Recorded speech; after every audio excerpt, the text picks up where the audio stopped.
Welcome, everybody, to another episode of the Pick Six podcast. I'm here with my friend Drake at Drakes_PC. I'm DPZ at PC with DPZ. I hope everybody's having a great weekend.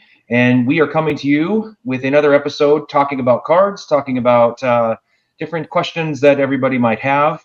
And Drake, how are you doing today? What do you want to start off with? Dennis, I'm doing great. It's a great weekend. Hard to believe that Memorial Day weekend is next weekend. We're coming up on the summer. Things are heating up.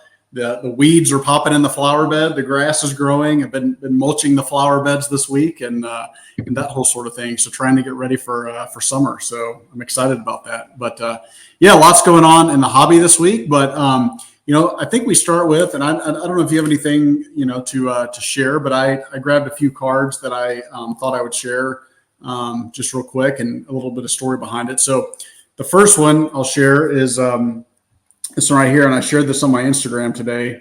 This is the 2006 Finest Drew Brees Gold X-Fractor, and these are numbered out of 10. Really beautiful cards. They had they had Finest Gold X-Fractors in earlier releases of Finest, but I think what's neat about these is like the 05 and the 06 are both out of 10, and this for Brees is actually his first year in the Saints uniform. And this one is super, super tough to find. This is actually the first one of these I've ever seen. This is a PSA 9. It's the highest graded copy. Very few that are even actually graded of those. And I shared the story on my Instagram, but just real quick, I was working in the yard last week and got two messages from my friends Gunther's Cards on Instagram, and then Brett Stacking Slabs. And they said, "Hey, Drake, I think you're going to want this." And I was like, "I absolutely do." And so I went and I found the seller on eBay, connected with him on Instagram, it's at a card shop that's like 2 hours from my house in Arkansas. The owner said that they had bought it in a collection. Somebody walked in with a box and said, "Hey, here's a bunch of cards. Will you buy them?" And they said, "Sure." And lo and behold, that thing just happened to be just sitting in there. So as I mentioned in the story, it's crazy how many cards are just sitting in boxes or in binders or something. Oh, yeah. Well, we don't even know what they have. And so I think that's pretty cool. So, I wanted to share that. Super excited about that. Next one I'll share, it's hard to go wrong, Black Finite Prism. Just the Black Finites are awesome. So this is Darren McFadden.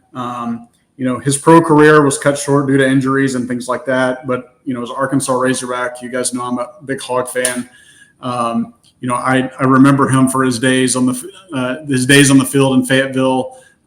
Just a phenomenal athlete. I think he transcended the college game with what later became the Wildcat formation. They called it the Wild Hog, where the running back is throwing passes, and running with the ball, having the option to run with the ball. And just an exciting player to watch. And actually, what was neat about that card is that card only cost me like $157. So it's pretty neat to find a Black Finite, really cool looking card, kind of relatively cheap. So not all Black Finites have to be $50,000 or something like that. So anyways, I just wanted to share that real quick. I thought that was pretty cool. And then the last one. Oh, go ahead. I was going to say, you can definitely buy in a budget. Definitely. And the last one I'll share is it's a wrestling card. So it's the Galactic, and this is the Rock Galactic 2023 Revolution PSA 10. This is a pop one. It's one of those cards that are not numbered. They're just really, really super short printed. So unless something changes between now and when the episode airs, there won't be another one of these. If you go look on eBay, there's not one of these. These things are super, super tough to find. But the main reason I wanted to share that, it is a cool card, but I also wanted to share that if anybody has any cards in their eBay vault right now, they're doing a promotion as they're switching to PSA and all that, where you're able to, until the end of July, I believe, withdraw your cards from the eBay vault, have them shipped to yourself for free. So would encourage anybody that if you're not wanting to sell through the platform or anything like that, certainly to take advantage of that option to have your card shipped from the eBay vault to yourself. So absolutely. Well, very cool. Very cool. So this episode is going to be a rapid fire episode, a quick episode. And Drake and I both have work and both have stuff going on. So we're fitting it in within our schedules. And so we're going to answer, I think we've got 3 questions, and we're going to go as quickly as possible to those 3 questions. I think we got to keep it at 20 here. On all total here. So let's kick off with the questions. Yeah. It'll be a quick Saturday episode for you folks. Drake, what do you got from the folks out there that want to ask questions? Yeah, I want to say I appreciate the feedback from the community, as always. So the first one is from Carlson_cards, great friend of the hobby. And so Austin asks, do you two ever experience hobby burnout? And if so, what do you do when that happens? So Dennis, I think you said that this resonates with you. It does. I think the way I'd look, that's a great question from Carlson Cards. I'm feeling it right now.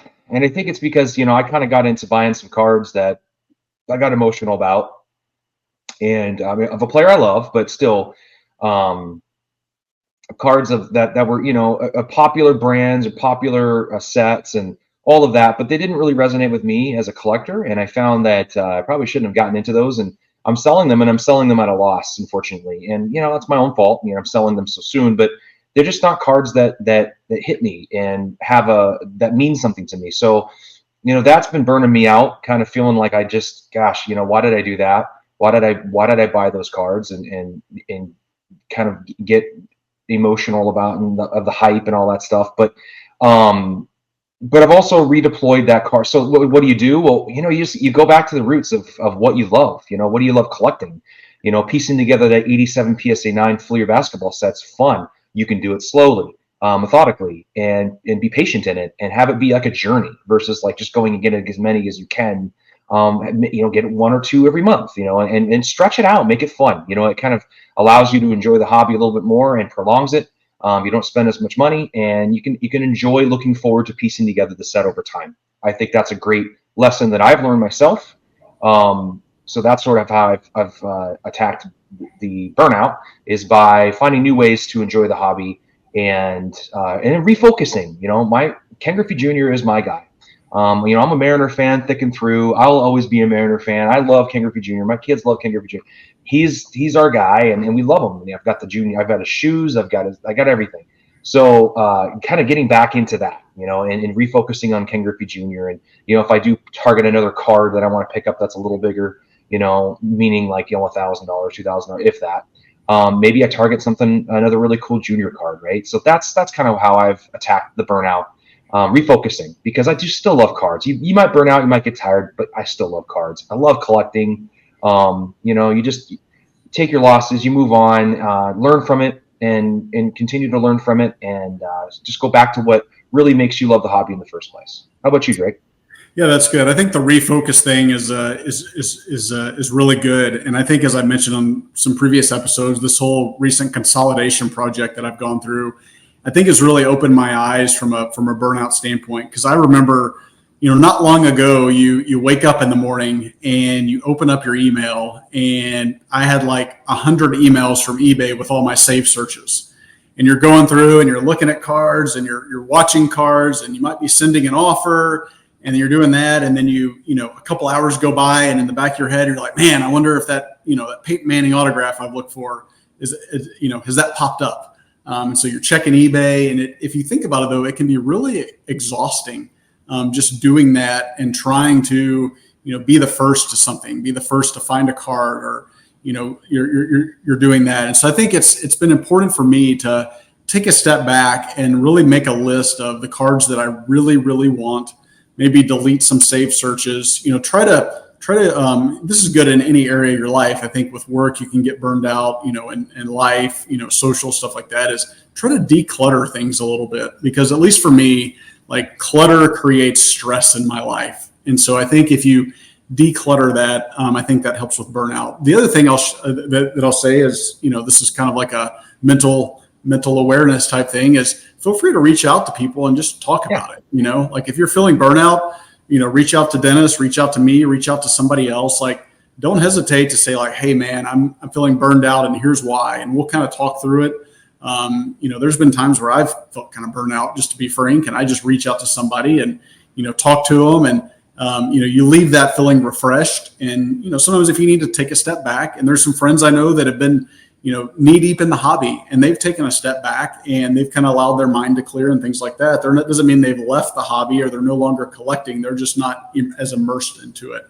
And so I think that's kind of one thing to do. And then I think that the other thing to do is maybe find something different, right? Sometimes if you're just totally just, down in one lane, and you're just going through, and, you get in the doldrums, let's say, like maybe think outside the box, and maybe it's a different collecting lane, or maybe you find a new person to talk to, or a new group to join, or maybe you go to a card show or something like that. Just something that's a little bit different than what you always do. I think it's good if you mix things up a little bit, and that may kind of lead to less stress and less of a burnout. So I like it. Good suggestions, Drake. What do we got for our next question? All right, I love this next guy's name. There's Paper Hands, and then there's at Mr. Diamond Hands. And Mr. Diamond Hands says, in your opinions, what will be the most sought after Panini cards? Wow. I like his name because I am not. I think I have 2 cards where I'm a diamond hand holder, but pretty much everything else is Mr. Paper Hands here. So really cool name. I love it. Something I should aspire to be more as a collector. Panini cards, I think the gold prisms are it. I honestly, I've been watching some content and I've been paying attention. And one of the only patch cards I have left is this Kobe Super Patch 1999 Upper Deck game jersey. And it's a game-worn patch, and it makes it really obvious. Back then, when they put patches in cards, they made it very clear it was official game used by Kobe Bryant, or by the player, short of like the game they played and the date and all that. I think a lot of these Panini patches, and I think it's Flawless that has game worn, right?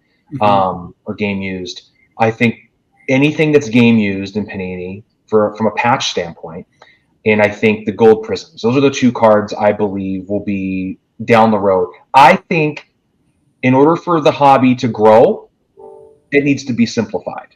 You cannot have like 500 different sets. No one's going to be able to pay attention to that or absorb it. So simplification is important. So Panini, if someone talked to me and said, hey, I want to pick up some Panini cards, what are the ones you think have the most longevity, the most demand? As let's face it, demand's everything, right? It's not everything, but if you ever want to sell it, trust me, you want demand. Otherwise, you're not going to get any money for the card if you ever wanted to sell it to buy another card or whatever. I'd say the gold prisms and any game used patch card. What do you say? Yeah, I think the same thing, right? It's obviously the gold prisms. We saw in the Topps era, the gold refractors. And back then there wasn't a gold wave refractor and a gold disco refractor, and there was just gold refractors. And so I think it's important to note that while there's a lot of gold this and gold that in the Panini era, that sticking to the true golds is definitely key. Obviously you get into the blacks, black finites, that sort of thing. As I shared with the McFadden card, I think those cards are going to be sought after, when all is said and done. And then same thing with the game worn. There's so much, in the era of just non-game worn stuff with Panini. And I think the game worn stuff is really going to matter. And especially, special pieces that are out there, not just some, solid napkin patch or just some random, when you get into like, the team logos or the nameplates, like that sort of stuff. It's important, I think, to look back at what collectors of previous eras really collect, right? And so you get into exquisite and look at folks who collect exquisite and the type of cards that they collect. It's the big chunky, the noble nameplates and the numbers, like the number pieces and the team logos and that sort of thing. And so I think those sort of things will really matter, and then, just the thing, and I shared the Rock one with Galactic, it's finding stuff that's truly rare and truly short printed that has a history, right? There's going to be a lot of super short print stuff that comes out and maybe just has 1 year flash in the pan and then it's gone. And so I think find things that have, Panini keeps bringing back year after year after year, because I think that shows that there's a demand for that type of parallel. And if something's super short printed or that sort of thing, I think that's something really to look at. But yeah, and the last thing I'll say is you definitely hit on it. Panini has so many cards. So good friend of the show, Matt Person, he's recently started a Chris Olave collection, who's a wide receiver for the New Orleans Saints, and he'll send me cards like, "Hey Drake, what do you think about this? What do you think about that?" Da, da, da. And I'm like, dude, this guy has like 14,000 rookie cards. I mean, It's extremely overwhelming, and there's a lot of ones that are really cool, but it's one of those things where you have to look at it and you could get sideways real quick trying to collect all his cards. And so as Matt and I talk about, it's always about trying to find his cards that that you think will probably be the most significant long term. So anyways, great question from Mr. Diamond Hands. Before you launch into your third, I know you have a third question, but I actually want to intercept that third question. Let's hold it off for next week. Okay. I want to ask everybody out there. I want a comment. I want to ask our folks that are listening for the last time. We got about 2 minutes here left. And these last 2 minutes I want to share, I want to connect it back to that question about burnout. And then a little bit I shared about how, I feel like I emotionally got invested in some of these cards and these sets that, may not have resonated with me. I've learned to love them and appreciate them. And trust me, I still do. I still think they're great sets. Don't get me wrong. But I want to ask everybody a question.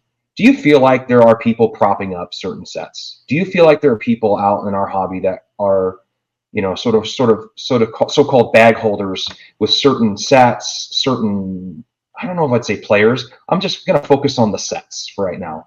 Do you feel like people are kind of holding those bags, or people are propped into them and they're propping them up because they have a lot of those cards? They want to see those cards do well. They have a vested interest in that, and they talk about it. They put out videos about it. I know people have asked this question before. I probably asked this question multiple times, but want to keep refreshing that question. Do you think that's what's going on? Is it just what's true rarity?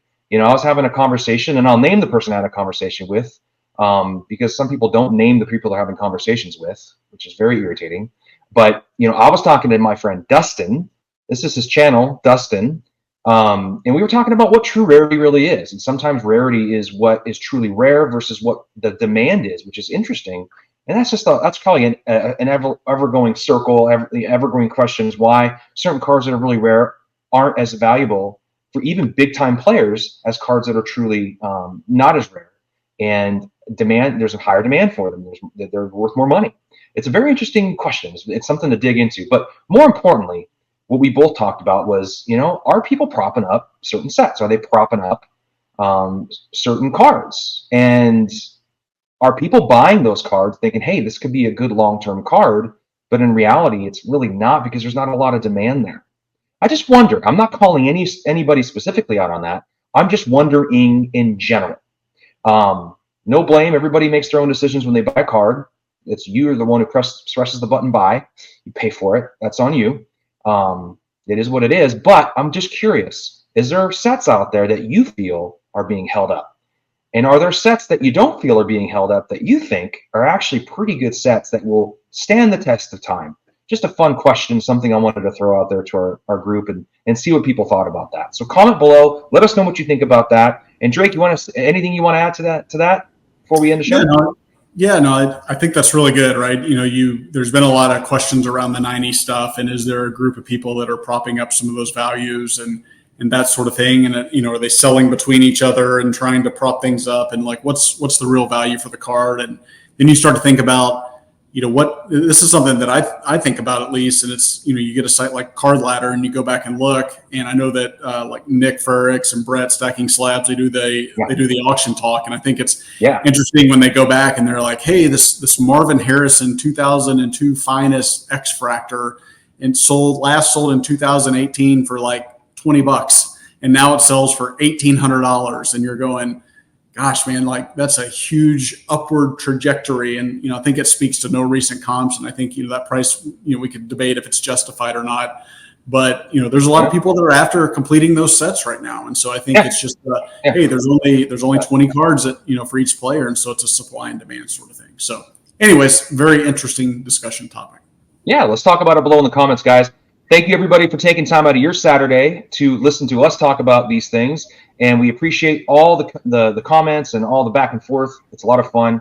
For you wondering about my microphone, I do have a crappy one here at home. Again, I couldn't get into the office today, so we had to track it with this one. So I apologize for poor audio quality. I do have a better one at my office. But nonetheless, we still love you. We have a lot of fun with you. And again, subscribe, comment, like, all the good stuff. Share, talk, everything you can do. And keep collecting, having fun, and take care, everybody. We'll talk to you soon. Bye.